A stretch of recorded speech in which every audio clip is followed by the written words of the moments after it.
Xin kính chào quý cô bác, anh chị, các bạn và các em. Một ngày bình an sẽ đến với tất cả mọi người. Trân trọng giới thiệu đến cả nhà tác phẩm Đừng Chết ở Ả Rập Xê Út của tác giả Nghiêm Hương. Bây giờ xin mời quý vị cùng lắng nghe phần 11 có tựa đề Bí mật trong căn bếp. Cả tới khi dừng xe lại trước cửa nhà, tôi cũng không biết. Tôi đã ngủ mà vẫn tưởng mình thức. Phải tới khi Fatima eo éo gọi tôi mới nhắm mắt mở, nhảy xuống. Bước chân vào bếp với những thùng, những xô, chúng tôi không được nghỉ chút nào. Thậm chí còn không được lên tầng thay quần áo, mà phải bắt tay vào việc ngay. Sai ra rửa tay và lôi thực phẩm ra chuẩn bị bữa tối cho Mama với các con của bà. Mama Celia gọi tôi. Tôi theo bà với cái xô bồ câu trên tay đi tới bồn rửa bếp phía sau. Bà lôi một con dao nhọn hoắt, nhỏ xíu ra rồi nhặt một con bồ câu non. Bà đưa tôi giữ cánh nó. Bà lẩm bẩm cầu nguyện và bằng một động tác dứt khoát cắt cổ con chim. Đôi cánh vặn chéo nảy lên giật giật trong tay tôi. Nhắm nghiền mắt, tôi chỉ chực bật khóc. Mama đợi cho máu chảy hết thì cắt rời đầu con chim và vứt vào một góc bồn. Cứ vậy cho đến hết xô bồ câu. Sau đó Karen đặt bọn chúng vào khay, mang nướng sơ sơ, rồi chúng tôi xúm nhau vào vặt lông sạch sẽ. Mùi tanh của máu khiến tôi cứ chực nôn trào lên.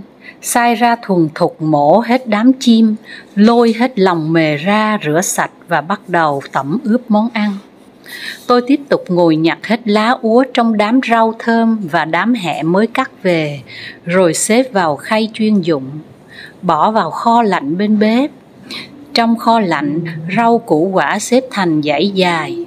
Tôi đẩy những khay rau củ mới nhất vào hàng ngoài cùng, rồi mang những khay cũ ra ngoài. Tôi lựa những gì còn dùng được, bỏ vào một khay. Số nhũng và nát còn lại thì bỏ vào tủ đông dưới kho để mang đi trang trại. Xong xuôi, tôi quay lại phụ với Saira và những người khác sắp xếp cơm và thức ăn để chuẩn bị cho bữa tối. Mama Celia không nấu mà để cho Saira toàn quyền nấu nướng, nên chị luôn tay luôn chân.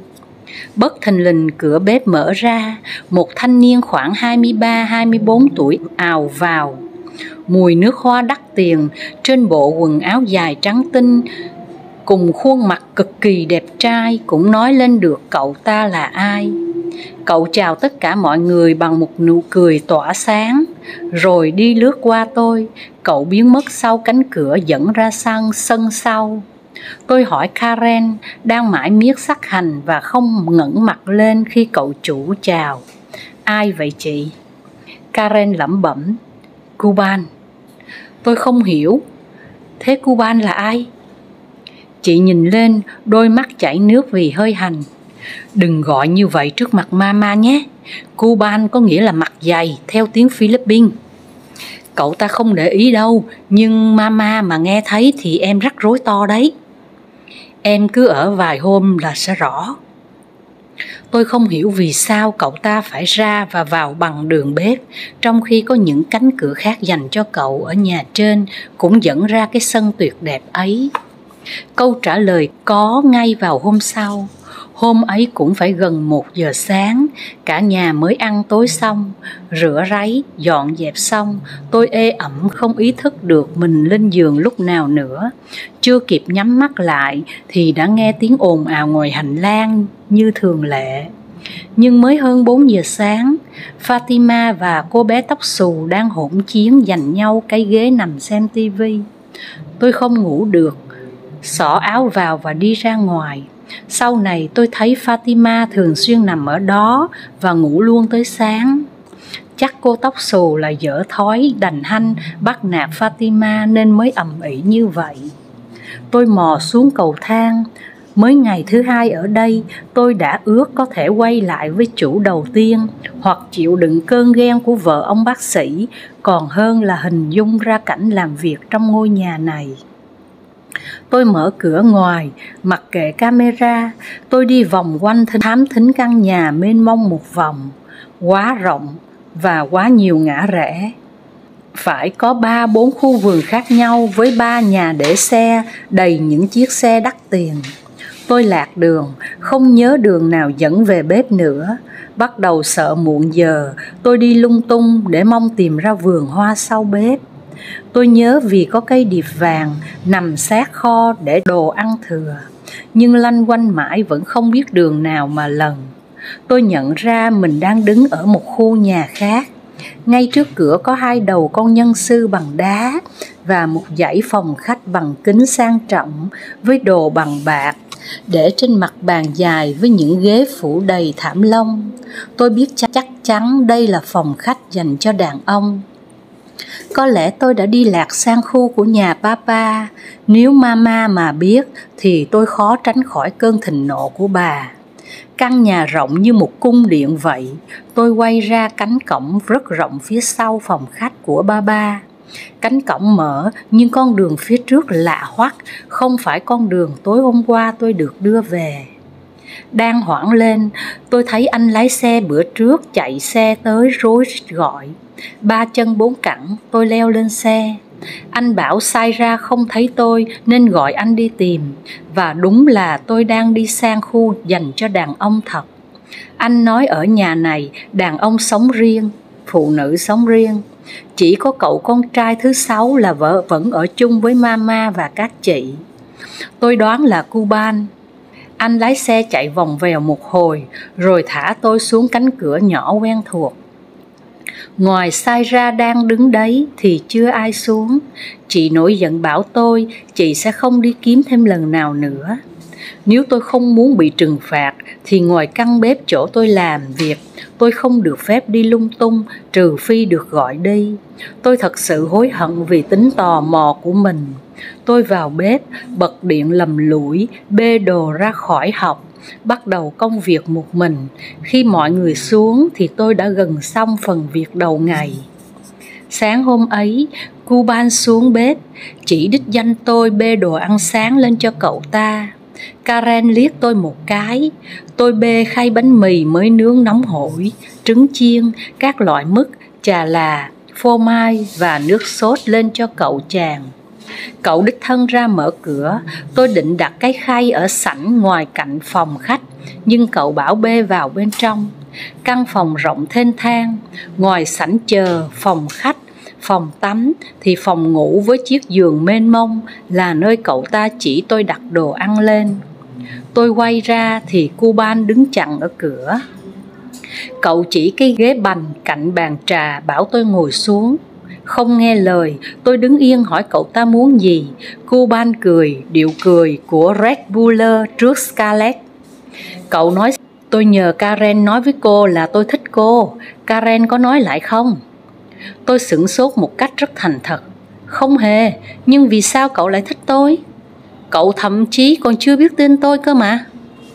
Cậu ta đáp lại rất nhanh, ánh mắt nhìn xoáy vào tôi. Tôi đã thấy cô đi qua cửa buổi tối hôm mẹ tôi đưa cô về. Tôi đã nhìn thấy dáng vẻ của cô chuyển động qua lớp áo choàng. Tôi đã đi ngang qua bếp để nhìn cô một lần nữa. Cô ở đây 2 năm, còn tôi thì ở đây cả đời. Tôi sẽ cho cô một đề nghị. Mỗi tuần cô sẽ lên phòng này gặp tôi 2 lần. Tôi sẽ định ngày và nhắn tin cho cô. Đổi lại, ngay lập tức tôi sẽ cho cô 20.000 đô la. Đô la chứ không phải đồng rial. Cô muốn iPhone, tôi sẽ mua cho cô. Nhưng mẹ tôi và mọi người tuyệt đối không được biết. Nếu mẹ tôi biết, tôi sẽ không cứu được cô đâu. Tôi hỏi cậu ta, cậu biết tôi bao nhiêu tuổi không? Cậu ta trả lời, khoảng 31 tuổi. Đối với tôi điều đó không quan trọng. Hơn gần 10 tuổi không sao. Tôi cười vì cậu ta đoán sai khiến tôi trẻ hơn đến 10 tuổi. Thật ra tôi đã qua 40 rồi. Thế cái giá của tôi rẻ vậy sao? Cuban hỏi tới luôn. Cô muốn gì nữa? Nói đi, tôi sẽ đáp ứng. Tôi nhìn thẳng mặt cậu. Tôi muốn cậu mở cửa ra để tôi xuống làm việc thế thôi. Cậu chỉ đáng tuổi con tôi. Thôi nên đừng đòi hỏi kiểu trẻ con nữa. Cậu ta chưng hửng mở cửa cho tôi bước ra ngoài. Cả ngày hôm đó tôi quần quật với những son những nồi, những cơn nóng lạnh bất thường của mama, thêm các con của bà xuống bếp đòi nấu riêng, chứ không ăn những món mẹ nấu, làm tôi mệt đến không thở được. Không có dấu hiệu gì để nhận ra hôm nay là ngày đầu năm mới dương lịch cả. Mãi tới cuối ngày, tôi mới được Karen nói hôm nay mọi người góp tiền mua hamburger để ăn mừng năm mới. Tôi không có tiền nên sai ra ứng ra, có lương tôi sẽ gửi lại chị. Sau khi chúc tụng ăn uống xong xuôi, ai về phòng nấy, tôi mới trốn xuống bếp, bật khóc trong bóng tối. Gần 2 tháng lang thang với tới 3 chủ và không một đồng lương, tôi chỉ cầu mong mình tìm được cách để về nhà. Khóc chán tôi ngủ thiếp đi. Thình lình có tiếng cửa bếp mở rất nhẹ, tiếng cười rất khẽ và tiếng chân trần bước nhón tới gần tủ để bánh. Chỉ một khúc cua là tới chỗ tôi ngồi nấp. Lúc đó tôi đã tỉnh ngủ và sợ điếng người. Họ mà bắt gặp tôi ngồi ở đây thì không ổn chút nào. Tôi nghe giọng Cuban và một giọng nữ cười đùa với nhau bằng tiếng Ả Rập. Tôi thầm nghĩ luật lệ hà khắc như vậy mà cậu ta dám đưa gái lạ vào nhà thì quả là to gan. Tôi nghe tiếng họ hôn nhau, tiếng sờ soạng và tiếng cô gái rít lên nho nhỏ vẻ thích thú. Đèn bếp chỗ để ly nước uống bật sáng. Tôi bụm miệng trân trối nhìn sang ngang mắt mình. Cuban và cô em gái ấp út của cậu đang quấn vào nhau, hành động của những kẻ đang yêu không nhầm lẫn vào đâu được. Họ cũng tức thì nhìn thấy tôi. Cô gái kêu lên một tiếng và Cuban trừng mắt hết cỡ hỏi tôi: "Cô làm gì ở đây giờ này?" Tôi trả lời: "Nhìn mắt tôi đi." Tôi khóc: "Thế cậu và cô làm gì ở đây giờ này?" Cuban xuống giọng: "Chúng tôi đi uống nước. Cô biến đi và ngậm miệng vào." Không cần nói lần thứ hai, tôi đứng dậy và chạy nhanh nhất có thể. Cơn buồn nôn lại trào lên. Tôi lao như tên bắn lên giường. Tôi biết mình không mơ. Sự thật tàn nhẫn và quá phũ phàng. Câu hỏi lớn nhất cho tới giờ tôi vẫn không thể lý giải được. Vì sao cô em gái ấy có thể bất chấp cái chết để làm một điều kinh khủng như thế? Cả hai đều biết rõ cô gái sẽ lấy chồng dưới sự mai mối của một người đàn ông trong gia đình như cha, anh, chú, cậu.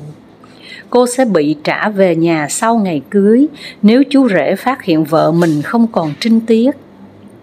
Cô đã mạo hiểm cả mạng sống của mình, và nếu chuyện này bị phát hiện, cả cô và anh trai sẽ bị chặt đầu nơi công cộng không cần xét xử. Cảm thấy muốn bệnh, tôi cố gắng xua đi những hình ảnh đang tua đi tua lại trong đầu. Tôi chắc chắn phải ngậm miệng nếu không muốn tình cờ có một việc gì đó đổ ập lên số phận mình. Cuban mới gạ gẫm tôi đây thôi. Tôi muốn biết vì sao cậu ta nổi loạn tới mức như thế. Gõ cửa phòng Karen. Phải mất một lúc lâu chị mới thò ra ngái ngủ. Tôi thì thào: "Em muốn nói chuyện với chị." Karen gật đầu. Chị nói tôi ra sân thượng đợi chị. Tôi lò dò mở khóa cửa ra sân phơi quần áo. Sân lạnh cống, gió thốc từng hồi. Những dãy núi đá đen xì im lìm, chắn hết đường về của những kẻ như chúng tôi. Tôi ngồi nép dưới chân cái ụ tròn to của mái vòm cao tít, nhô lên từ phòng khách dưới nhà để đợi Karen. Một xíu sau chị xuất hiện, trong tay là điếu thuốc lá với cái bật lửa. Tôi kêu khẽ lên một tiếng. Karen lấy tay xịt nhẹ: "Đừng nói với ai nhé. Joe tài xế của mama mua cho chị hút từ lúc trẻ, không thể bỏ được." Tôi hỏi: "Thế chị giấu ở đâu?" Chị đáp: "Ở sau dây phơi quần áo có một cái hốc gần tường, cất khăn và giẻ lau phòng của chị." Tôi hứa sẽ không nói với ai. Không hiểu sao chị lại nói với tôi. Mama mà bắt được thì chị sẽ chịu những hình phạt chắc chắn rất khủng khiếp. Thuốc lá, rượu, bia là những chất cấm ngặt ở đất nước này. Tôi hỏi Karen: "Cuba nói chị kêu em lên gặp nó, sao chị không nói với em?" Karen cười trong bóng tối: "Vậy thế là em gặp nó rồi à? Thằng bé đấy thì nó có tha ai? Chị sai ra mà nó còn dám gạ. Chị đây nó cũng gọi lên mồi chài. Ai mới đến nhà này cũng bị nó gọi tới hứa hẹn hết. Chị chẳng nói với bất cứ ai giùm cho nó cả. Kệ nó, ai thích thì cứ chui đầu vào, rồi thể nào mama cũng biết. Lúc đấy nó sẽ đổ tiệc cho người ta. Hai cô bé ở đây bị đánh gần chết. Nó luôn bảo em giữ bí mật không cho mẹ nó biết đúng không? Nhưng lúc nó chán rồi thì thể nào nó cũng tự bảo mẹ nó là bị tụi nhỏ gạ gẫm. Mama chỉ việc rình tới khi bắt gặp các cô vào phòng nó là nó rũ sạch được mọi thứ. Rồi nó lại đi gạ người mới. Karen như được chạm đúng mạch, chị nói trong lúc rít thuốc liên tục. Điếu thuốc lập lòe trên gương mặt chị. Cuban được chiều nhất trong 4 cậu con trai. Vì năm 15 tuổi, nó bị tai nạn xe hơi cùng với thằng anh. Mama mất người con đó, còn Cuban thì sống sót. Nó được gửi sang Mỹ học khi đủ 18 tuổi, nhưng nó ăn chơi quậy phá nên đã bị đuổi về. Nó ở bên khu này một lý do nữa là ngoài việc tiện cho nó gạ gẫm những người giúp việc. Tôi không nhịn được, hỏi tới luôn. Vì cô áp út phải không chị? Karen quay hẳn mặt sang phía tôi.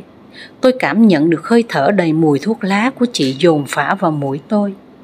Thế em nhìn thấy gì? Không được nói bất cứ điều gì em nhìn thấy với ai nhé. Nhất là sai ra.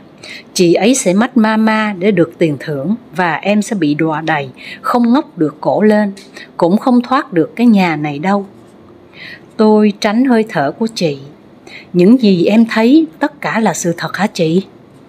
Karen im lặng một lúc rồi gật đầu. Cả hai chị em, chứ không phải một mình cô áp út đâu, cả cô út nữa. Chị nhìn thấy mấy lần rồi. Tôi choáng hết đầu óc. Karen như không còn thấy tôi đang ngồi đó nữa. Chị rút thêm một điếu thuốc khác từ ngực mình ra và châm lửa.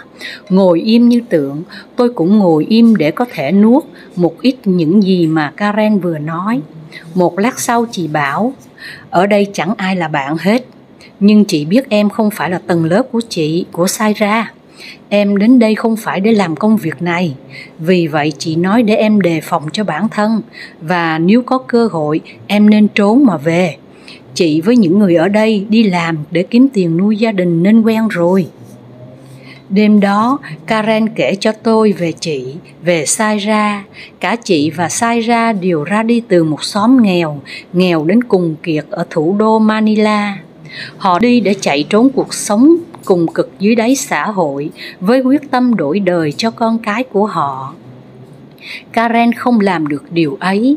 Con chị đi theo bố định cư tại Nhật khi ông ta bỏ chị để ở với một người phụ nữ lớn tuổi không chồng ở xứ sở phù tang.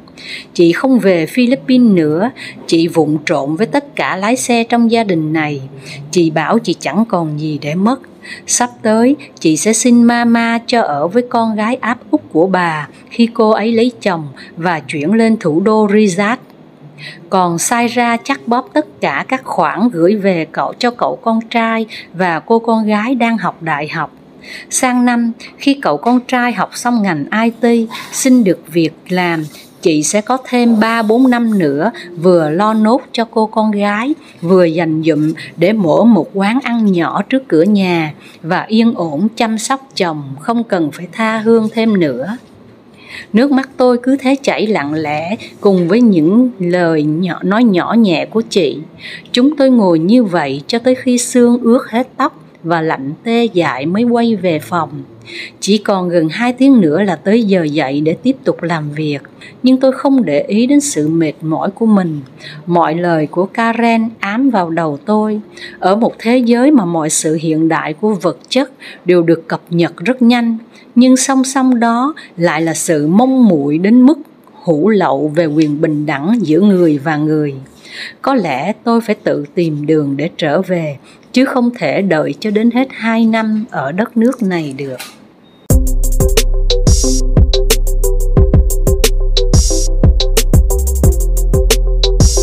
Phần 12. Nỗi khổ tâm của Mama Celia. Tôi xuống bếp làm việc sớm nhất, với cái đầu choáng ngất. Trong bếp đã có người. Cô bé gái nhỏ xinh đẹp tôi thấy bữa trước đang mở tủ lạnh, lôi ra hũ mứt dâu. Cô bé quay lại nhìn tôi chằm chằm bằng đôi mắt đen láy như hạt nhãn với hàng mi dài cong vút. Chừng một thoáng, cô hỏi, cô là người mới à? Tôi gật đầu hỏi lại, lúc nào cháu cũng dậy sớm thế à? Cô gái nhỏ thoáng nhăn mặt nhún vai, mẹ cháu bắt thế, bà ngoại cháu cũng bắt cháu dậy sớm như thế. Bọn kia thì được ngủ, còn cho cháu thì lúc nào cũng bị nanny gọi dậy. Tôi lôi son nồi ra khỏi ngăn tủ, bắt đầu công cuộc lau chùi, miệng hỏi tiếp vì tò mò. Bọn kia là bọn nào? Sao bà cháu lại bắt mỗi mình cháu dậy sớm? Con bé liến thoáng, vẻ như tìm được người để trút sự bực dọc. Mẹ cháu luôn phàn nàn là cháu tắm lâu, còn bà cháu thì bảo cháu dọn quần áo mất thời gian. Nhưng mà cháu thích mặc cái cháu chọn, còn bọn kia nó mặc những cái của nanny chọn cho, chẳng ra làm sao cả. Bọn nó ngủ trên tầng 2, còn cháu thì ngủ sát chỗ mẹ với bà ngoại, nên cháu bị ghét. Tôi phì cười với mớ diễn đạt không có gì liên quan của cô bé. Nhảy xuống, tôi ôm cô vào lòng, hôn lên đôi má bầu bĩnh thơm nức. Tôi không biết bọn kia là bọn nào, vì mới ở nhà này có vài ngày. Tôi cũng chưa tiếp xúc với ai trong nhà ngoài Cuban và Mama, nhưng chỉ nghe vài câu líu lo là tôi đã thấy mê ngay cái làn tóc rối loăn xoăn và nước da nâu hồng kia rồi. Tôi nhẹ nhàng bảo, cho dù thế nào thì cháu cũng là người chăm chỉ nhất nhà đấy. Thế cháu tên gì? Sarah, còn cô? Tôi nói tên mình và cô bé lắc đầu, tóc bay đầy mặt. Cháu nghe ông ngoại nói người mới tên là Honey. Cháu gọi cô là Honey nhé, vì tên kia khó gọi quá. Tôi nói, nhưng bà ngoại cháu không thích mọi người gọi cô là Honey đâu. Cô bé thì thào, cháu ghét bà ngoại. Cháu ghét, nên cháu sẽ gọi cô là Honey. Bộ mặt xinh đẹp khẽ hất lên, nhưng đột ngột cô bé tuột khỏi tay tôi, chui tọt xuống gầm bàn. Tôi chỉ vừa kịp nghe thấy tiếng chân thì Sarah đã xuất hiện ở cửa bếp. Cô nói chuyện với ai vậy Honey? Sarah gọi tôi là Honey. Tôi trả lời, Sarah, cô bé lấy đồ ăn sáng. Sarah dịu giọng, cô đừng để Mama nhìn thấy mình đang nói chuyện với bất kỳ cô cậu chủ nào trong nhà này, nhất là Sarah. Con bé đáng thương nhưng cũng hay nói dối như cuội. Mama mà thấy cô chuyện phím với nó là bà sẽ trừng phạt cả nó lẫn cô đấy. Tôi khẽ liếc xuống gầm bàn. Sarah nhăn mặt, giơ nắm đấm về phía Sarah một cách câm lặng. Tôi cười tủm tỉm, trèo lên một ngăn tủ khác, chuẩn bị vệ sinh tiếp. Sarah nói từ bên dưới, cô lau xong thì lên tầng phụ cho Karen làm hết dãy phòng đó để chuẩn bị đón nhà con cả của Madame ở Riyadh về chơi nhé. Tôi gần như có thể chắc chắn Karen là người nói với Sarah điều này. Mà đúng thế thật, khi tôi lên tầng gặp Karen, chị lôi tuột tôi vào một căn phòng bỏ trống gần đấy, bảo tôi, em nằm xuống và ngủ một lúc đi, giờ này Mama chưa đi kiểm tra, thì tức là bà sẽ không dậy trước 9 giờ sáng đâu. Chị sẽ gọi khi cần em phụ. Tôi không để nói đến lần thứ hai, rất cảm kích vì Karen dành tình cảm cho tôi. Tôi trải tấm thảm phủ trên chiếc ghế gần đấy, xuống nền nhà đầy bụi và nhắm ngay mắt lại trấn áp cơn đau đầu đang tràn tới. Được một lúc thì Karen lay tôi dậy. Chị thì thào, Honey, dậy đi cùng chị. Tôi lật đật đứng lên, chạy theo chị ra hành lang. Cả dãy phòng vắng tanh. Karen mở một cánh cửa nhỏ sát cầu thang. Chúng tôi bước sang một dãy phòng khác khá quen thuộc, dãy phòng của Cuban. Chị nói giọng thoải mái hơn một chút. Cuban vừa kêu chị sang dọn phòng cho nó. Em phụ chị dọn cho nhanh, rồi sang lau nốt hành lang bên kia. Chiều nay mình đi trang trại nữa. Tôi thảng thốt, ai cũng phải đi hết à? Đi hết, chỉ có Sai Ra ở lại với một con bé mới tới sáng nay để dạy nó mấy việc trong bếp. Thế đấy, tôi đã trở thành người cũ. Lầm lũi bước vào phòng Cuban. Karen nói tôi dọn nhà vệ sinh và phòng tắm, còn chị sẽ dọn phòng khách và phòng ngủ. Cả căn phòng đầy rác, thức ăn thừa, quần áo bay tứ tung, thuốc lá vương khắp mặt sàn. Tôi nhón qua đống hộ lốn ấy, bước vào nhà vệ sinh. Đập vào mắt tôi là máu nhỏ giọt từ bồn cầu kéo vào tới phòng tắm bên trong. Các chi tiết viền vàng trong phòng đều bắn đầy máu, giấy vệ sinh vung vãi, máu dưới nền. Gạt tàn thuốc, đầy ắp thuốc lá, hút dở rồi dụi tắt. Quá sợ, tôi gọi Karen. Chị bước vào, bình tĩnh với tay lên đầu tủ nhỏ treo trên tường cạnh cái gương, lấy xuống mấy gói nhỏ. Chị bảo tôi, nó hít ma túy bị sốc ấy mà, em coi như chưa từng thấy gì nhé, dọn đi. Rồi chị đưa mấy gói nhỏ đó cho tôi. Em cất trong người nhé, chị không giữ được vì tí nữa em xuống bếp, còn chị thì sẽ sang dọn phòng mama, mà lúc chị ra khỏi khu phòng của bà ấy thì bà ấy sẽ lục soát người chị. Thì ra đây mới là lý do thật sự chị xin Sai Ra cho tôi lên dọn phòng cùng. Chắc chắn chị là người cất giấu ma túy cho Cuban. Đổi lại có thể Cuban cho chị thuốc lá để hút, chứ không phải Joe mua cho chị. Mama biết cậu con trai nghiện nên mới đưa sang ở bên khu của phụ nữ để bà kiểm tra và kiểm soát cậu, tránh khỏi tầm mắt của ba. Có lẽ sáng nay Mama sẽ tới kiểm tra phòng của Ban, nên Karen mới kêu tôi để giấu ma túy giùm cho chị. Tôi không thể hình dung ma túy có thể lọt vào đất nước này bằng cách nào. Ngoài phòng khách, bộ đèn hút shisha đặt chình ình trên mặt bàn cũng là một điều không tưởng tượng đối với những người coi kinh Koran là luật. Tôi cầm mấy gói bột nhỏ nhét vào trong áo ngực rồi bắt đầu dọn dẹp, lau chùi, chà rửa căn phòng ngập ngụa mùi nổi loạn ấy. Buổi trưa khi mọi người ăn xong, tôi bảo Sai Ra để tôi rửa núi son, nồi chén đĩa thay cho cô bé mới tới. Tôi muốn đứng yên lặng để nghĩ về những gì chứng kiến trong mấy ngày đầu ở ngôi nhà sang trọng và đầy quyền lực này. Thấy tôi cắm cúi không nói lời nào, Sai Ra nhắc tôi xong xuôi thì lên gặp Mama và Ba rồi để chuẩn bị đi trang trại. Tôi bước chân vào dãy phòng của Mama, Sai Ra đi trước dẫn đường.